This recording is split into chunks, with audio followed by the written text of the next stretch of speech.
Bonjour. Pour cette 4e année d'état de veille, nous avons trouvé un autre nom qui est celui des transversales. Comme le nom l'indique, notre objectif est d'aborder les mêmes sujets qui sont chers à l'association d'une autre façon, de composer un autre dessin, un autre motif, en abordant ces thèmes par une autre porte, un autre angle, en les associant différemment, toujours avec l'objectif de nous donner la permission de ressentir ce que nous ressentons, de penser par nous-mêmes, de développer notre sens critique, et tout ça, bien sûr, pour obtenir ou arriver à des choix qui nous conviennent. Quand nous parlons de ces thèmes, il est question, bien sûr, d'état de veille, c'est-à-dire de nous inviter à avoir toujours plus de discernement, à prendre du recul, à entrer dans les sujets qui nous intéressent autrement que par la voix unique, la pensée unique. Voilà. Les thèmes que nous avons choisis pour cette première tranche des transversales, ce sont donc les 12 piliers de la santé, qui sont 12 verbes qui commencent par la lettre P. Ensuite, nous verrons les 22 mauvaises herbes du jardin, toutes ces attitudes, ces réflexes, ces expressions qui viennent empoisonner donc notre quotidien, au risque quelquefois de nous prendre dans les pièges de la manipulation au lieu de nous laisser dans quelque chose qui serait une plus grande liberté pour partir à la conquête du monde. Ensuite, nous verrons une autre liste de 7 mots qui commence par la lettre D, cette fois-ci, et qui seraient les clés pour passer du verbe exister, qui dirait quelque chose de passif, au verbe vivre, qui redirait au contraire tout l'aspect actif, responsable de notre façon d'être au monde. Il y aura d'autres propositions, toujours par rapport à un nouveau tissage d'état de veille. Les 12 piliers de la santé. Alors, dans cette expression, il y a le mot pilier, c'est-à-dire quelque chose qui va nous aider à rester dans la verticalité, toujours avec cette priorité d'être en relation avec ce qui nous entoure. Et l'autre mot-clé, évidemment, c'est santé. La santé, bien sûr, je le rappelle, ce n'est pas l'absence de maladie, c'est une dynamique, c'est une façon d'associer quelque chose de notre souhait, que les choses soient tranquilles et calmes, et notre besoin aussi qu'il y ait des vibrations, mais aussi des capacités en nous, des ressources en nous pour supporter le désordre, les désordres et les aléas de notre vie.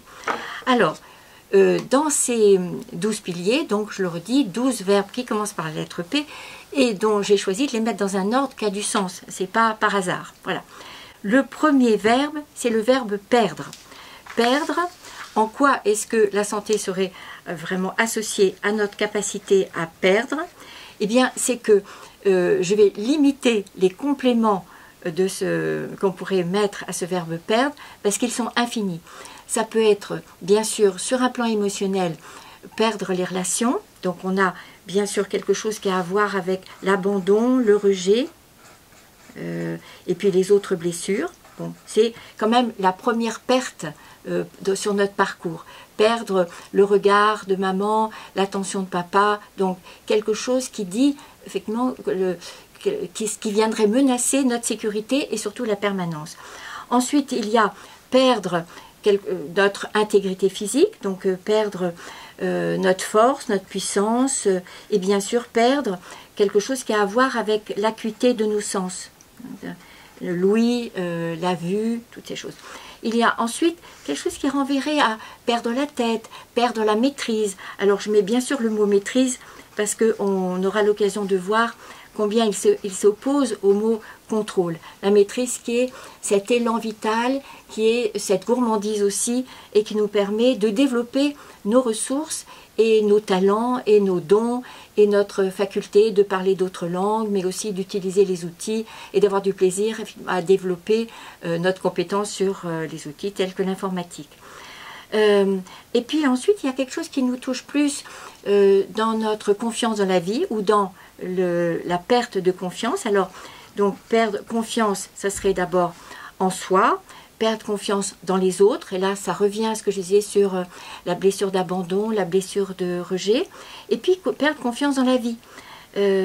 Donc, je redis bien en soi, en l'autre, et puis perdre confiance en la vie. Donc moment de dépression, moment de découragement, moment de grande détresse aussi, moment de désespoir, toutes ces choses qui sont à voir non pas comme des fins de partie, mais bien sûr comme des étapes, comme des épreuves. Voilà.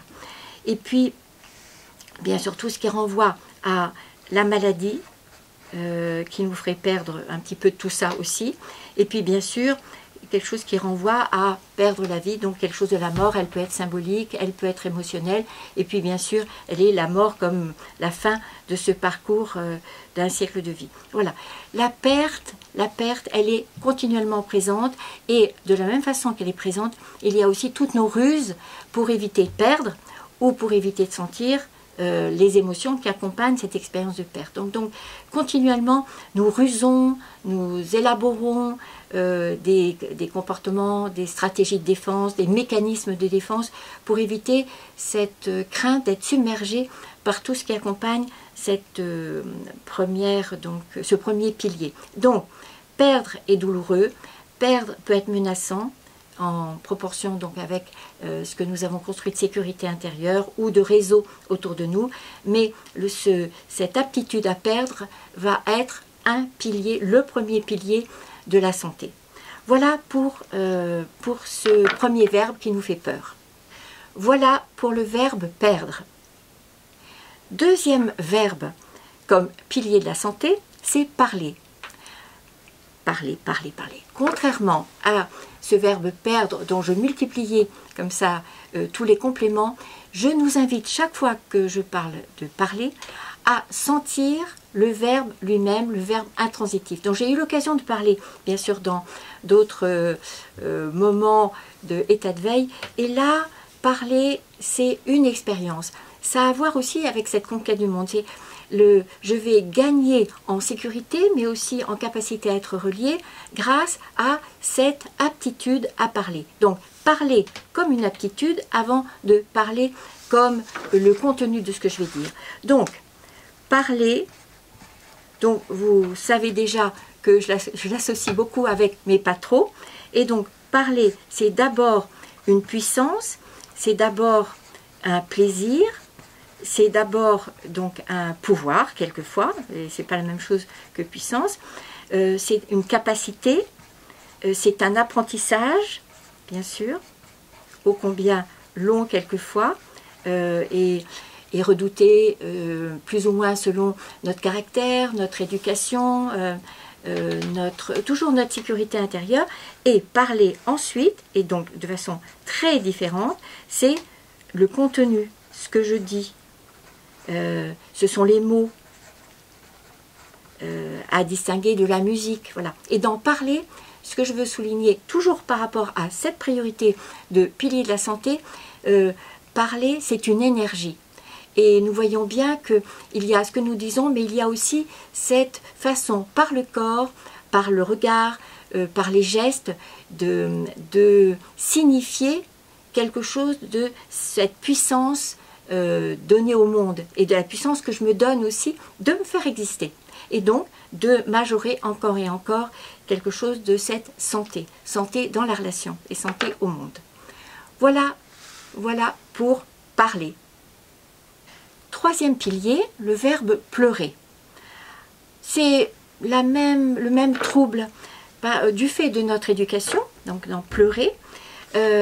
Nous avons encore les reliquats, non pas de nos propres craintes à pleurer, parce que c'est quelque chose pour nous enfants qui nous semble naturel et plutôt salutaire, mais plutôt par la façon dont nos larmes, nos chagrins auraient été accueillis par des figures parentales, nos parents, nos éducateurs, qui n'avaient certainement pas eu, du fait de leur éducation, la même liberté pour exprimer le chagrin, la tristesse, la détresse, la peur. Voilà.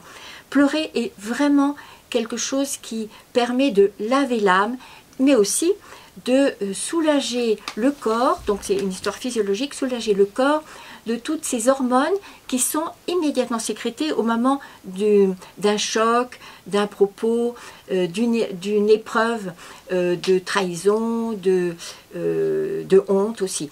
Chaque fois que notre équilibre à la fois émotionnel et physiologique sont rompus, il y a cette sécrétion d'hormones, et pour notre santé, le corps a besoin évidemment de se désintoxiquer de tout ce qui a été salutaire, mais qui deviendrait du poison s'il restait comme ça stocké dans notre corps. Donc pleurer, oui, pleurer, c'est quelque chose qui associe, qui dit l'association plutôt entre notre cœur, notre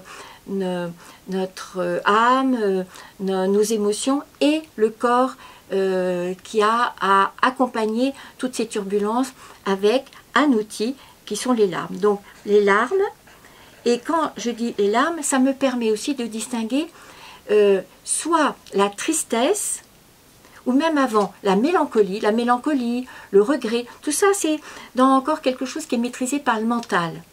La tristesse, c'est-à-dire que mon émotion, elle va être d'abord stockée ici dans le cœur. Voilà. Mais, donc je mets bien le regret, qui n'est pas forcément accompagné de larmes. Ensuite, la tristesse, qui est quelque chose qui ne va pas forcément se voir autrement que sur le visage. Et, j'insiste, avec une autre forme de cette émotion-là, qui est le chagrin. Le chagrin, ça concerne le corps en entier, c'est-à-dire que tout va être touché par ce raz-de-marée quelquefois, cette façon de ne plus être aussi à l'aise ou dans le corps ou dans la tête. Donc le corps, tout le corps a besoin de se délivrer de ce qui vient l'avoir figé un moment, pétrifié, ou bien fait se sentir submergé par quelque chose qui n'a rien à voir avec ce qu'on aurait voulu de maîtrise ou de mental.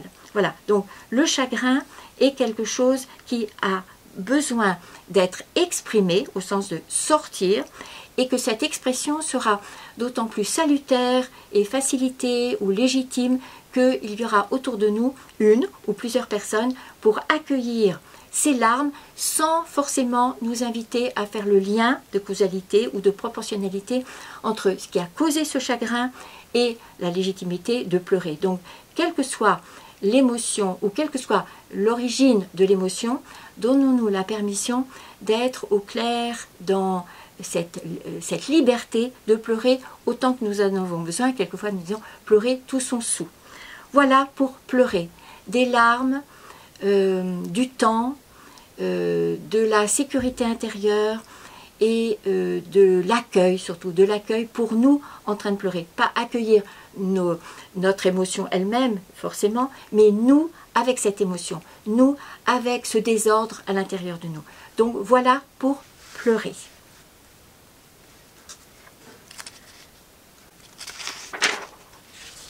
Alors, le quatrième pilier, c'est protester. Alors ça, c'est quelque chose qui m'intéresse tout spécialement parce que ça vient côtoyer d'une façon quelquefois redoutable le mot colère, ce mot qui est tellement mal accueilli alors que lui-même c'est la source aussi évidemment de notre santé, de notre belle énergie. Voilà. Plus nous sommes dans cette liberté et de ressentir et ou d'exprimer la colère, meilleure va être notre capacité à traverser la vie avec notre belle énergie. Alors, protester. Donc, d'abord, je reconnais que je choisis ce mot pour éviter souvent de dire la colère, mais ça dit protester, c'est je dis non et je me fais exister, je protège mon territoire.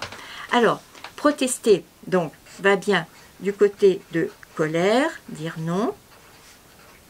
Et si nous sommes souvent tellement mal à l'aise avec ce mot, surtout le mot colère, mais aussi dire non, c'est bien sûr du fait de notre éducation, j'y reviendrai à plusieurs reprises, mais surtout, et c'est là que, en tant que pilier, ce mot a à être distingué des autres, plutôt des autres terrains vaseux ou des autres vulnérabilités dans notre vie, il a à être distingué radicalement de faire des reproches, je vais y revenir, mais surtout, il a à être distingué encore plus radicalement du verbe blâmer. Or, toute notre pédagogie, mais aussi toute notre éducation ont été dans un mix entre les trois, et alors qu'il y a la légitimité de protester, et d'oser le faire, avec certaines conditions sur lesquelles j'aurai bien sûr l'occasion de revenir. Et là, il y a quelque chose de ma responsabilité à prendre soin de moi, à protéger mon territoire et à me faire exister et à rester dans mon axe. Donc ça, c'est à développer encore et encore pour être dans cette santé qui fait donc le fil rouge de ces 12 piliers. Ensuite, faire des reproches, ça c'est ce que j'appelle un délit, dans la mesure où au lieu de me faire exister, je vais accuser l'autre de façon très subtile quelquefois et très, enfin, du côté de la manipulation, je vais l'accuser d'être responsable de tout ce qui se passe pour moi, de tout le rififi dans le bambou. C'est qu'au lieu d'assumer ça, de prendre à bras le corps ce qui me revient, je vais faire passer que c'est à cause de toi que je suis malade, que je suis mal, que je suis en colère, etc. Au lieu de prendre donc la responsabilité à 100% de ce qui se passe pour moi émotionnellement, je vais prendre l'autre en otage dans le western de ma vie. Donc ça c'est un délit. Mais plus grave encore, c'est le verbe blâmer. Et ce n'est plus un délit, c'est vraiment un crime. Et le blâme est d'autant plus sournois quelquefois qu'il se passe de commentaires, qu'il se passe de légendes. Ça peut être un haussement d'épaule, ça peut être le fait de hausser les yeux au ciel. C'est-à-dire que je vais être dans un message plutôt perfide, dans la condamnation de l'autre, non pas pour ce qu'il a fait, ce qui est du côté du reproche, mais pour qui il est. Je vais attaquer vraiment sa légitimité à exister. Donc blâmer, mais qu'est-ce que je vais faire de toi? Mais comment est-ce que tu peux dire une chose pareille? Mais comment est-ce que je peux avoir effectivement cru en toi? Donc c'est quelque chose de radicalement à l'opposé et de la santé de chacun et de la santé de la relation. Protester, oui, blâmer, jamais. Voilà pour protester. Dire non.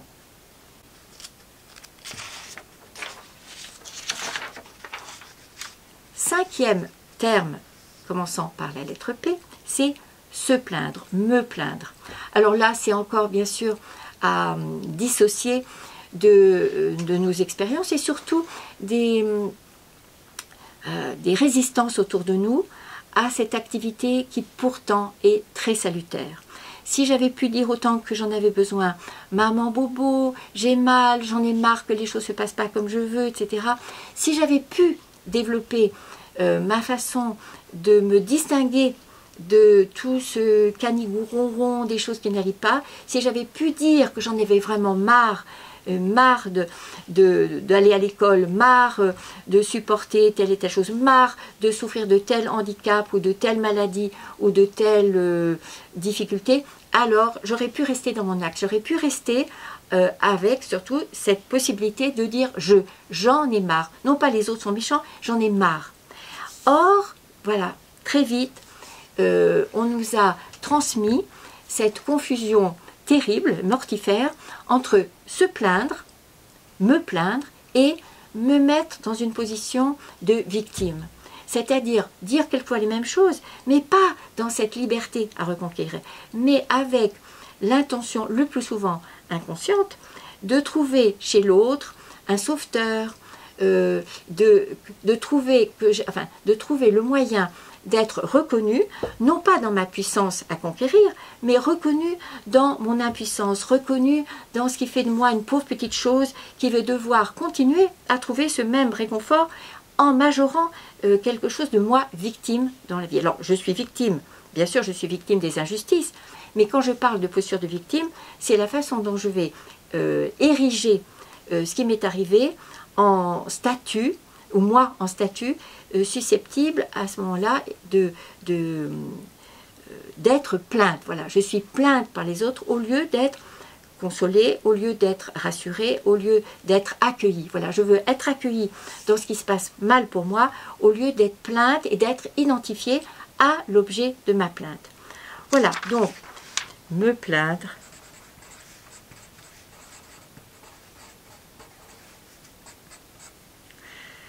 je veux dire, me complaire dans une posture de victime. Je dis bien victime. Et je mets à ce moment-là le mot victime avec une majuscule. Donc voilà, me plaindre, légitime, me complaire dans une posture de victime, non. Alors, donc, prier. Prier comme 6e pilier de la santé. Alors, libre à nous, selon notre culture et notre façon d'être au monde, de le mettre dans un contexte religieux, mais je développe ici quelque chose qui est plus général. Prier, ça peut être aussi une façon de demander. Alors, j'aime bien aussi rappeler un tableau que je propose qui va dire que prier est une des modalités de notre façon d'être en relation avec les autres. Alors, je mets là demander. Je te prie de m'excuser, ou je te demande de me prêter ton vélo, de me donner 1 kilo de farine. Donc chaque fois que nous sommes dans solliciter, ce qui est plus ou moins difficile selon notre difficulté à reconnaître ce que nous n'avons pas. Ou pour demander pardon, de me présenter des excuses, ça serait aussi reconnaître nos torts. Ensuite, j'ai donné. Ensuite, j'ai évidemment recevoir. Et ensuite, j'ai refusé. Et ce qui me semble important lorsque je parle de ces 4 modalités, c'est de voir que nous n'avons pas la possibilité de développer que demander ou que donner, et que notre santé, ce pilier de prier, va être d'autant plus solide et bon pour nous qu'il va être accompagné des autres modalités d'échange. Mais prier, ça veut dire être dans une position de besoin, et donc de besoin, sans être dans bien sûr une relation de dépendance autre que celle de matériel. Mais ça ne veut pas dire que je vais être dans une dépendance émotionnelle, psychologique, relationnelle, bien sûr. Prier, c'est être dans une appartenance, c'est être en lien avec les autres et être dans une interdépendance plutôt que dans être une dépendance. Prier comme pilier. 7e P, donc 7e pilier pour notre santé. Alors je passe au verbe penser. Penser. Là, bien sûr, nous pouvons jouer avec le mot penser avec un A, bien sûr, c'est-à-dire réparer, ça veut dire soigner, ça veut dire prendre soin aussi, penser. Mais je reviens au verbe penser avec un E. Donc, penser, c'est un petit peu la même logique que ce que j'évoquais avec parler. Pensons d'abord, ou plutôt sentons, ce qui veut dire penser, c'est-à-dire être dans une retraite aussi intérieure dans un premier temps, faire confiance à cette ressource d'avoir un jardin dans lequel nous pouvons exercer cette faculté et être dans à la fois la discipline, la rigueur, l'exigence et aussi le plaisir de penser par soi-même, de jouer avec les mots que nous avons, de jouer avec ce que nous avons appris, non pas simplement pour reproduire à l'identique, bien sûr, mais pour faire du nouveau, pour être dans la découverte de choses soit que je n'ai pas pensé par moi-même déjà, ou peut-être que les autres n'auraient pas vu ou composé de la même façon. Donc là, on est aussi dans créer des motifs différents, être dans un puzzle qui va aboutir à un dessin ou pas, mais être dans cette faculté de mobilité avec tout ce que nous avons appris, donc une boîte à outils et la façon de nous en servir pour une autre forme de conquête du monde aussi. Penser, rencontrer les autres aussi dans leur façon de penser de la même façon, avoir le cerveau fait de la même façon ou pas, et être plutôt dans la découverte de comment les autres pensent, comment les autres s'approprient le monde. Et bien sûr, c'est ce que nous développons avec la conférence ou l'atelier sur les intelligences multiples. Comment les autres voient-ils, sentent-ils, comment les autres vont-ils jouer avec cette faculté qui nous est donnée très tôt, évidemment, à la naissance, la faculté de penser. Donc, penser, je vais ajouter jouer, risquer, composer, associer, et puis penser avec les autres aussi. Donc quelque chose qui va être conflit de valeurs, conflit de position, avec tout ce que ça va nous permettre de développer, au lieu de rester effectivement dans notre ghetto, mais d'être dans ces rencontres multiples. Voilà, penser comme pilier de la santé.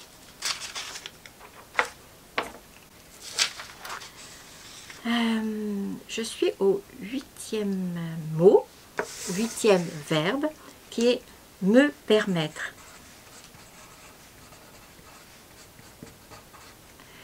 Me permettre, on n'est pas encore complètement peut-être ceinture noire, mais on s'approche de quelque chose de cette autonomie qui va évidemment dépendre aussi des permissions que j'ai reçues, mais aussi des interdits, du cadre. Et tout ça va permettre la création et l'intériorisation d'une sécurité intérieure. Et pour me donner des permissions, encore faut-il que je sois sur ce sol solide.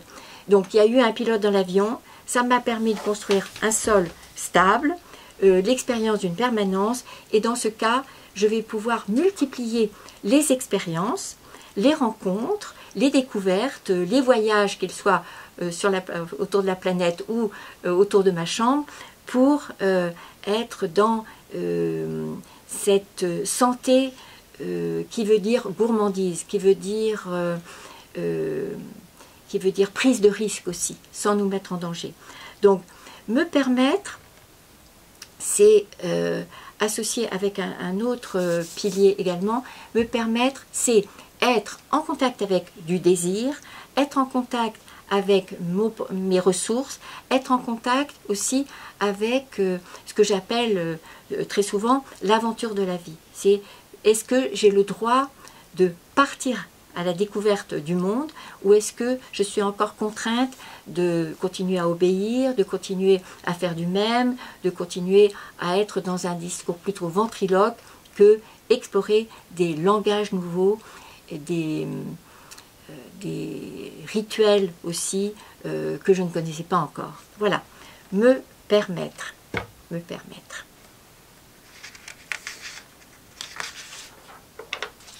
Alors, partager. Partager comme 9e pilier.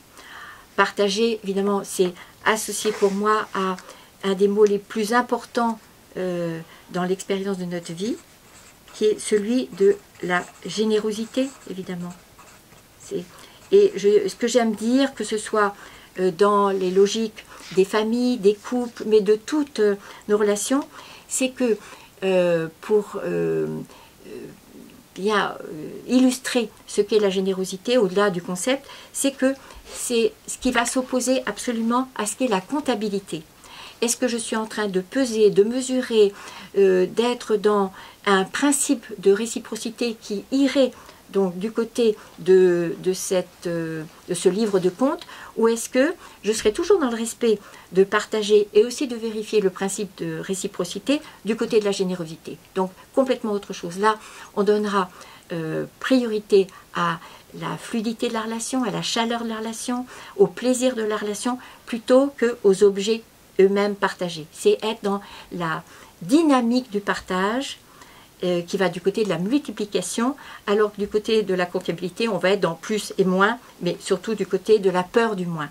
Donc partager comme du côté pas seulement du plaisir, mais également du côté de la joie, du côté de l'abondance, du côté de la poursuite d'une relation dans quelque chose qui serait dans du bon ouais, du bon à partager. Donc, encore une fois, je vais insister comme, donc, partager comme dynamique plutôt que comme objet à partager. Ou parole à partager, ou voilà. Parce que sinon, on serait effectivement du côté des conseils à donner plutôt que des expériences et des témoignages. Voilà pour partager. Je poursuis avec mon 10e pilier qui est prendre position. Prendre position. Alors, bien sûr, la première expérience à laquelle je pense que j'évoque et qui m'est très chère, c'est qu'en est-il de ma faculté de prendre position. Non pas quand les choses sont fluides, simples et que le ciel est bleu, mais qu'en est-il du courage, de ma détermination à prendre position quand il y a des conflits peut-être, mais surtout de la violence. Et donc c'est ce que j'appelle être dans une position de présence au moment où il y aurait de la violence. Donc c'est à l'opposé d'être dans le déni, être dans l'abandon de poste, dans détourner les yeux, c'est prendre position, c'est me faire exister en tant qu'adulte, en tant que citoyenne, en tant que figure parentale, c'est dire je suis là. Ce n'est pas forcément parler, c'est sûrement pas donner des conseils ou faire la morale, sûrement pas, mais c'est dire je suis là. Je suis là et je me fais exister. Et donc ma présence a à voir évidemment avec cette volonté de réduire la violence, mais de réduire aussi et surtout notre déni de la violence et notre capacité à supporter encore et encore, soit de la vivre, cette violence, soit de la supporter en étant témoin. Donc, c'est ce que j'appelle témoin encore et encore. Témoin de violence, mais témoin aussi, pas seulement des violences, témoin de ce qui se passe. Donc, prendre position comme témoin, au sens actif du terme. Voilà. Donc, dixième P, prendre position. Je suis témoin, je suis présente à ce qui se passe.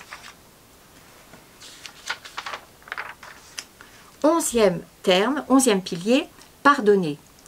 Alors, s'il y a un mot tabou dans cette liste, c'est vraiment celui-là, pardonner, parce que c'est un mot qui nous fait peur, c'est un mot qui est encore très contaminé, quelquefois empoisonné par des contextes qui pourraient être soit d'éducation, de religion, et nous avons tous entendu un jour ou l'autre, soit à la maison, soit à l'école, ou soit ailleurs, le mot pardonnez-vous, aimez-vous, dites-vous pardon, et toutes ces choses qui étaient juste une façon d'éviter l'expérience du conflit, du désaccord, et c'était une façon de croire qu'on allait excuser, on allait oublier, on allait faire comme si, et donc non seulement c'était un déni de la force du mot pardonner, qui a vraiment un sens, mais à condition d'être débarrassé de tous ces reliquats de pensée, de bonne pensée, voilà. Mais surtout, ça a évité radicalement, notamment quand nous étions bout de chou et dans notre fratrie où il y avait du désordre et des conflits, ça nous évitait d'apprendre à accueillir ces conflits et à les traiter dans le respect de chacun, le respect de moi et le respect aussi des autres. Donc, pardonner d'abord, ce n'est pas excuser, bien sûr, ce n'est pas oublier, ce n'est pas faire semblant, et je pourrais faire une longue liste de tout ce que ce n'est pas, et ce que j'aime bien faire à propos de ce mot pardonner, c'est dire que c'est plus donner quelque chose que parler, certainement, mais surtout, pardonner nous remet dans l'urgence de revenir à Marshall Rosenberg avec donc, ce qu'il appelle lui la communication non violente et que je rappelle moi la communication responsable. Pardonner va être une étape encore d'intériorisation de ce modèle, c'est-à-dire que dans pardonner, ça veut dire que je prends la totale responsabilité des émotions que j'ai vécues. C'est-à-dire plus question d'accuser l'autre de m'avoir fait vivre telle et telle chose. Pardonner, ça veut dire quelque chose d'être au clair sur la responsabilité de tout ce que j'éprouve. Donc, pardonner, c'est d'abord prendre la responsabilité de mes émotions. Plus question de blâmer. Voilà. Prendre la responsabilité et m'en réjouir. Voilà. C'est moi qui ressens. Quoi que tu aies dit, eh bien c'est moi qui me suis sentie trahie, trompée, patati, patala, et je l'assume. Donc dans pardonner, on est loin, loin, loin du compte de ce mot qui circule avec quelque chose d'un petit peu sirop d'orgeat.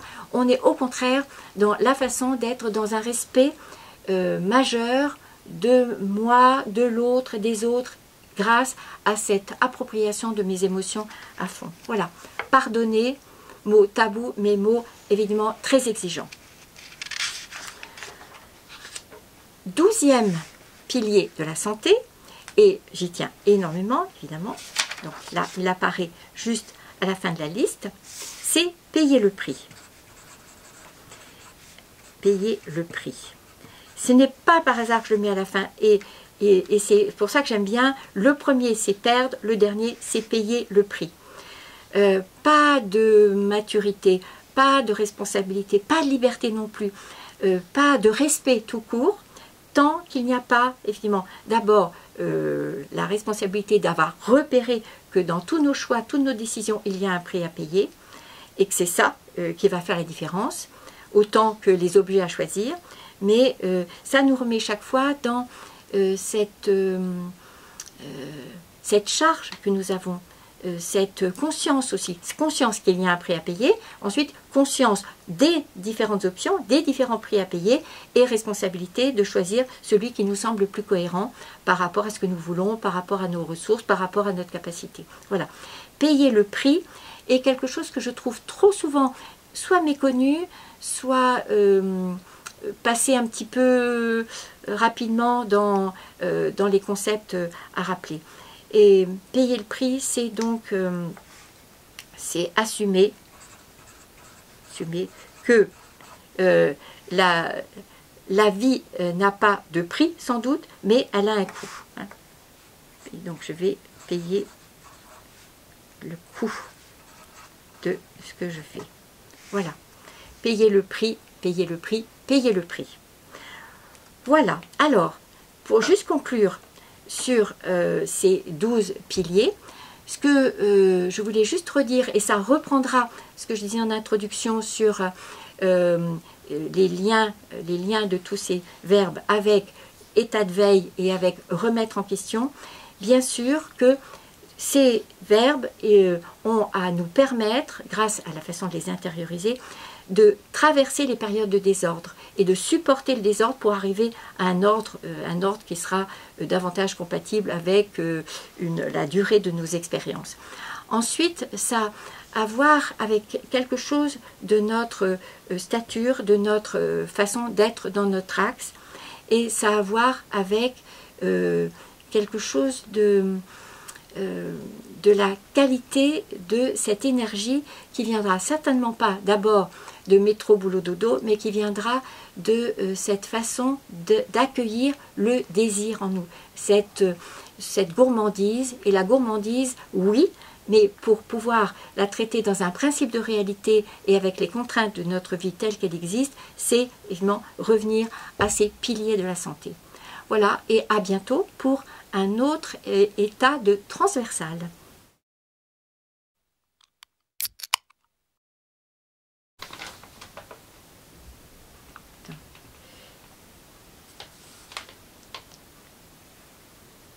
Ces 12 piliers de la santé, ça permet juste de redire que à l'opposé de la santé, c'est pas la maladie, c'est le confort, c'est le ronron, c'est les habitudes ou les rituels qui ne seraient jamais remis en question.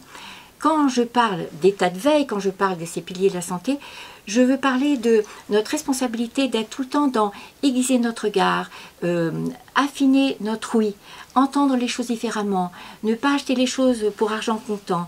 Ça veut dire, oui, remettre encore en question cette aptitude à être dans notre vie au quotidien ou dans les choses exceptionnelles.